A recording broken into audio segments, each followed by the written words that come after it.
Good morning, world, and welcome to ABC News Paris. Today, we have a very special segment honoring fashionista and entrepreneur Coco Chanel, who sadly passed away peacefully in her sleep about half a century ago.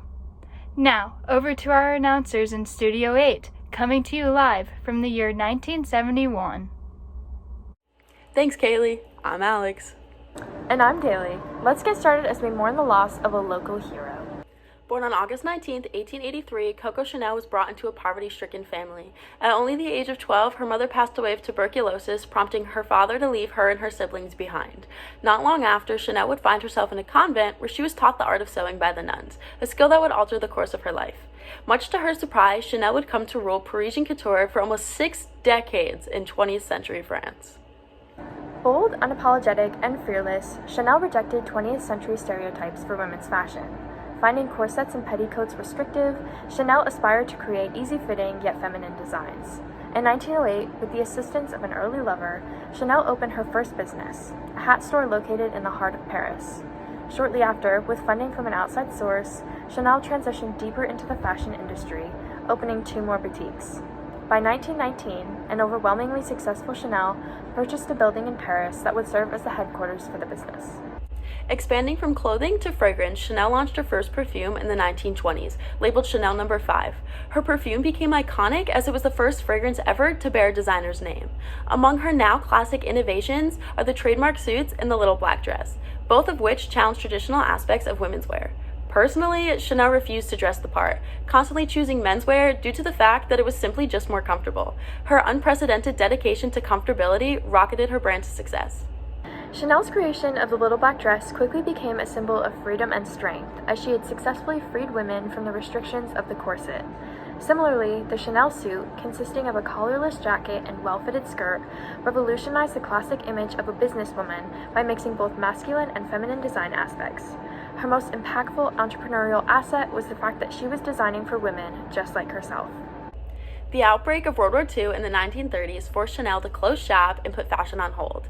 At the end of the war in the 50s, at the ripe age of 70, Chanel made her comeback to the fashion industry with a fashion show. Despite receiving criticism from the European press, Chanel's comeback was deemed a huge success in the United States. Upon her return, Chanel released her newest creations, including the two-tone pump, the quilted handbag, and the trim tweed suit famously worn by Jackie Kennedy. As we honor the passing of Coco Chanel only yesterday, we ask ourselves how we can learn from her entrepreneurial tactics. Chanel, the face of modern fashion, changed the course of the industry forever. Selling clothes made of cheap materials at luxury prices, Chanel embodies the mindset of a true businesswoman. She has liberated women from societal standards by taking risks and challenging predetermined gender roles in fashion. Her story from rags to riches allows us to understand how everything happens for a reason, as Chanel would have never become a household name without the nuns who inspired her to create the empire she left behind. Mademoiselle, les robes que vous avez créées l'année dernière ont été imitées ou copiées dans le monde entier. Les confectionneurs de presque tous les pays du monde ont reproduit vos modèles à des milliers d'exemplaires. Le style Chanel est descendu dans la rue. Est-ce que vous en êtes satisfaite? Ah, j'en suis ravie. Évidemment, c'est ce que j'ai cherché, c'était mon but. Créer un style, il n'y en avait plus. À mon sens, car il n'y a pas de style en France. Il y a un style dans une nation, il y a un style quand les gens de la rue sont habillés comme vous. Et je crois être parvenu à ça.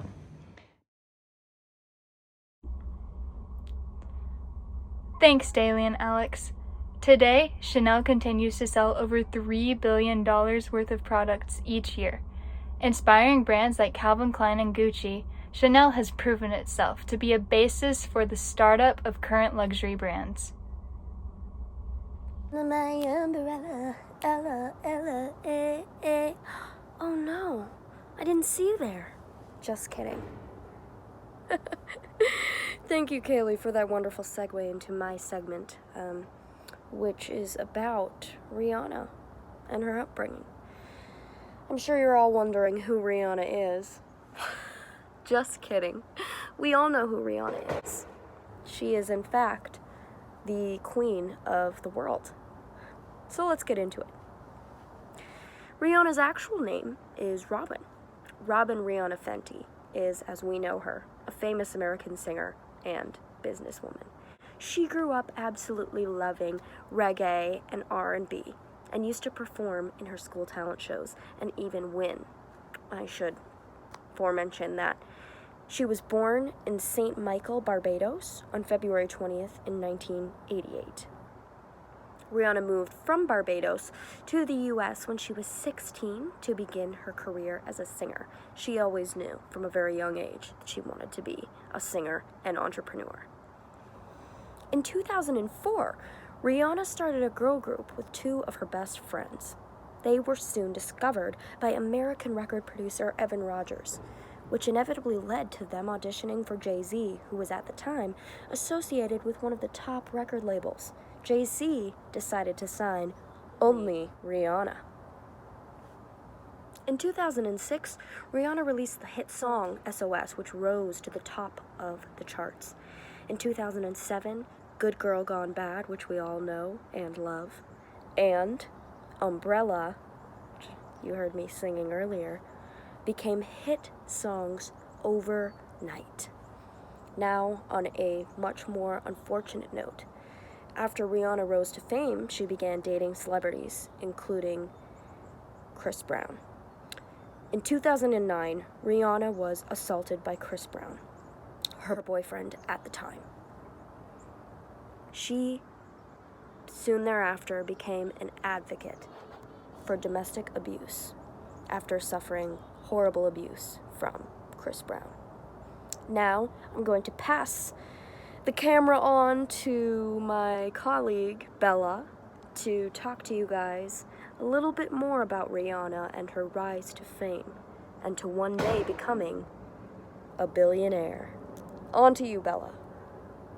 Thank you, Bailey. On August 4th, 2021, Forbes announced that Rihanna is officially the wealthiest female musician, with her worth being approximately $1.7 billion. She is just second behind Oprah Winfrey, who is considered the wealthiest female entertainer. A bulk of Rihanna's fortune comes from her cosmetic brand Fenty Beauty.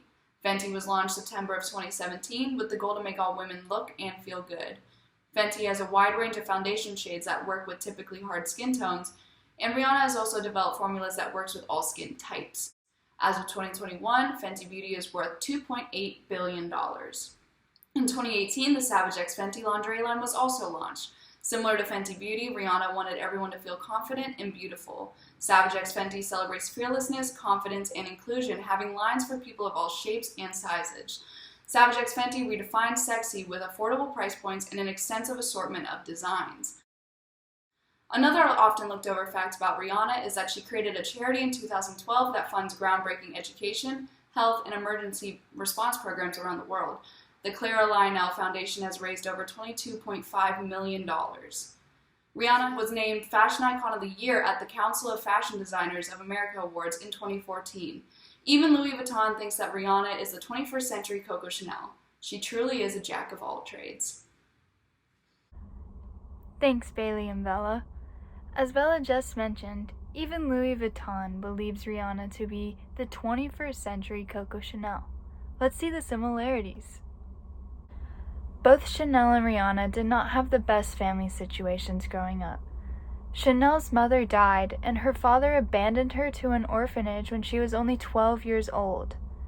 Rihanna's father struggled with an alcohol and drug addiction, and her parents ended up divorcing when she was 14. Though these were terrible events that occurred in both of these girls' lives, they were, in a way, a blessing in disguise. As Alex mentioned, Chanel learned how to sew by the nuns who took care of her after her mother's death. If it were not for her mother's passing, Chanel may have never learned the basis of her life's work. Rihanna used singing as an outlet for her troubles at home. If she had never begun singing, she would not have been signed a record label, and most likely, later down the road, been able to start her brand, Fenty Beauty. The biggest thing these two women have in common is their strive to include all women. And the traumatic events in their past, as well as the standards expected of them in the time and place they grew up, is what inspired them. Chanel grew up in a time when women were expected to wear what was up to standard, and it was uncomfortable. She wanted to create something that was both comfortable and not up to standard. and she wanted every woman to be part of that. Rihanna started Fenty Beauty to include women of all color because she saw the difficulties women with darker skin colors faced. Her goal is also to include every woman everywhere. Coco Chanel and Rihanna have achieved exactly what they wanted. Women today feel more included and comfortable than they ever have before when it comes to fashion. It was not easy, but they succeeded. And what they have done is inspiring and will continue to inspire women all around the world for years to come. Thank you.